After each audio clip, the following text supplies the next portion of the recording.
ازاي تجيب تدريب صيفي وايه المميزات فيه؟ لو انت خلصت امتحانات خلاص او لسه هتخلص بعد العيد فاعمل سيف للفيديو ده عشان انا متأكد 100% ان انت هترجع له. كل الطلبة اللي في الكلية اللي في سنة تانية او تالتة بيكون كل تركيزهم عن ازاي ان هم يجيبوا تدريب عشان تشوف ايه اللي بيحصل في سوق العمل وتقدر انها تربط بين اللي اتعلمته نظري واللي بيحصل في سوق العمل، او على الاقل انها تتقل السي في. فتعال اقول لك ازاي انت تقدر ان انت تجيب تدريب صيفي وايه اللي انت فعلا تقدر تستفاد منه. اول حاجه مهمه ومفروغه منها ان انت لازم تعملها هي ان انت تعمل سي في محترم لنفسك. وطبعا اول كلمه هتيجي في بالك، انا لسه طالب ولسه معرفش حاجه، هحط ايه في السي في او هعمل سي في ليه اصلا؟ انا واحد لسه ما اشتغلتش في حاجه او مش رايح اقدم على شغل اصلا وما عنديش خبره احطها فيه. طيب يعني السي في ده هكتب فيه ايه؟ السي في اللي في الحالات دي او ان انت لسه طالب وبتعمل سي في، فمش شرط خالص ان انت يكون معاك خبره من مايكروسوفت مش عارف 10 سنين، او ان انت اشتغلت سنتين في مكان عشان تقوم حاطط بتاع الخبرة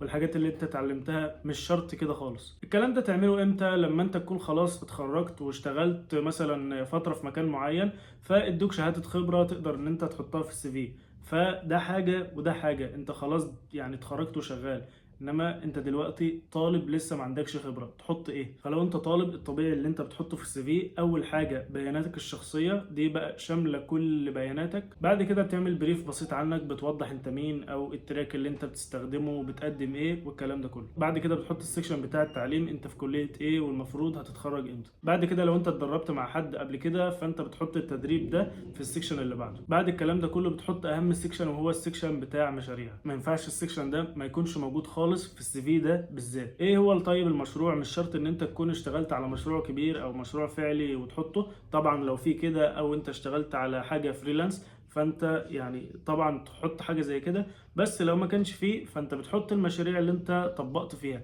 لو انت مثلا فرونت اند، طيب انا عملت مش عارف بيج ويب كده، او موقع عملت فيه كذا كذا ومش عارف ايه، وتحط الحاجات اللي انت عملتها فيه بس بالمختصر كده تحت العنوان بتاع المشروع، وتحط لينك بسيط بس كده للموقع ده.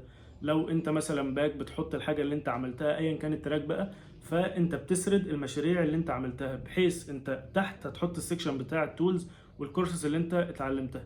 فانت مش بتقول له بس ان انا متعلم تولز، لا بتقول له ان انا كمان مطبق على مشاريع، فده بيديك ميزه اكتر. ولو انت ما عندكش مشاريع تحطها، اتعلم واعمل وشوف المشاريع دي بتتعمل ازاي. سرش كده على مشاريع مثلا للتراك بتاعك او ايه احسن مشاريع ممكن تحطها في السي في، هيطلع لك مشاريع انت تقدر تعملها فبتعملها وبتحطها في السي في. بس لازم تكون فاهم او انت اللي عامل المشروع ده بايدك، لان انت غالبا لو رايح تدريب محترم ممكن يسالوك في الحاجات اللي انت حاططها في السي في ده. بعد السكشن ده بتحط طبعا السكيلز او التولز اللي انت متعلمها والكورسز اللي انت خدتها. فانت كده لو عملت كل الحاجات دي فانت يعتبر كده معاك سي في محترم بالنسبه للي انت لسه طالب، فتقدر تقدم بيه على التدريب اللي انت عايزه.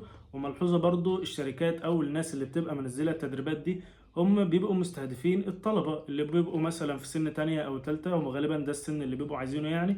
فبيبقوا عارفين ان الناس اللي جايه تتعلم دي هم لسه جايين يتعلموا، ما هماش تنانين. مش شرط ان هو يكون معاه مش عارف بتاع 5 6 سنين خبره، لان في ناس بتفكر كده. طيب هو هيجيب الخبره دي منين؟ هو اصلا لسه داخل الكليه. فهم بيبقوا مراعيين جزئيه زي دي. هم بس بيبقوا عايزينك مهتم، لان انا مش كشركه مش هجيبك يعني اديك تدريب ببلاش او تدريب بفلوس ايا كان نوع التدريب عشان اخسر نفسي. لا، انا بفيدك وبستفاد. لو انت مش هتقدر تفيدني فانا عمري ما هقبل. طيب بعد بقى ما ظبطت السي في وكل ده، ازاي بقى تلاقي التدريب اللي انت تقدم عليه؟ الشركات دي بتبقى منزله التدريبات دي على المواقع الخاصه بيها، فبيقوم ناس مثلا متطوعين واخدينها مشيرينها عندهم على لينكد ان. بتلاقي مثلا ساعات وانت بتقلب على الفيسبوك او على لينكد ان بتلاقي في بوستات مش عارف تدريب من شركه كذا كذا، خش اقدم. او في جروبات مثلا على الفيس او على التليجرام، فهم بيبداوا ان هم يشيروا التدريبات دي. فانت دورك هنا بقى كله ان انت تفضل متابع. لازم تفضل متابع التدريبات اللي بتنزل دي. لازم مثلا كل يوم تفتح لينكد ان تشوف ايه التدريبات اللي موجوده. لو انت مثلا مش متعود تقعد، لا خلاص انا في حاجه عايز اعملها، فهتقوم مثلا فارر في لينكد ان شويه او مسرش على تدريب، اكتب بس تدريب، هتلاقي التدريبات الابديتد نازله لك على طول. فبتخش بقى اول ما تلمح مثلا التراك بتاعك، خلاص خش قدم على طول. اتعمد ان انت تقدم في اكبر عدد تدريبات انت تقدر تقدم عليها. ليه؟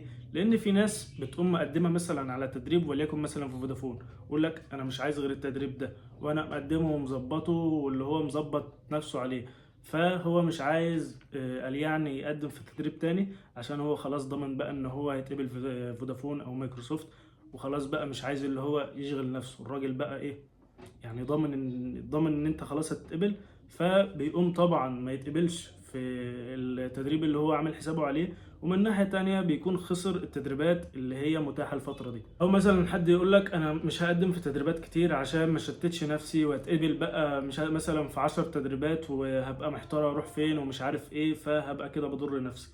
لا يا حبيبي، انت لازم تكون فاهم ان التدريبات دي اولا يعني بيبقى نسبة كبيرة قوي صعبة ان انت تتقبل فيها. مش اي حد بيتقبل في الحاجات دي. ليه؟ لان الناس كتير بتقدم عليها، انت هتلاقي اصلا معظم زمايلك بيقدموا معاك، فعلى مستوى اصلا كل التدريبات دي خصوصا لو تدريب محترم هتلاقي ناس كتير جدا بتقدم فيه، فالحاجات دي بتتفرز وبيبقى فيه اولويات لناس معينة والكلام ده كله. فلازم انت تكون مظبط نفسك عشان يكون ليك اولوية في الحاجات دي. طيب لو انت ما اتقبلتش فعادي جدا، انت المفروض بتكون عامل حسابك ان انت مقدم في اكبر قدر من التدريبات. عشان كده كنت بقولك من شويه، انت بس اول لما تلمح الاسم بتاع التراك بتاعك انت خش ارمي السي في، انت ما انتش خسران حاجه. وليكن مثلا انت يا عم قدمت على 100 تدريب وفي الاخر اتقبلت في 2 3 منهم، تبدا بقى تقارن تشوف ايه الانسب لك من ناحيه مكان، ايه اللي هيعلمك احسن والكلام ده كله. انما ما تروحش تقدم على تدريب واحد او تدريبين وتستنى بقى تقول خلاص ده اللي انا قدمت عليه وانا كده عملت اللي عليا. لا، اصلا زي ما قلت لك نسبة قبولك في الحاجات دي بتبقى صعبة، فانت كل ما قدمت اكتر فبتزود نسبة قبولك في حاجة زي كده. عشان تزود برضو نسبة قبولك في حاجة زي كده لازم تكون دايما متابع. اول شوف اما تلمح بس التدريب خش قدم. ليه؟ ما تقولش مثلا ده انا هقدم بالليل، ده انا هقدم بكرة. حرفيا هتلاقي بالالافات، هتلاقي الطلاب بالالافات قدمت.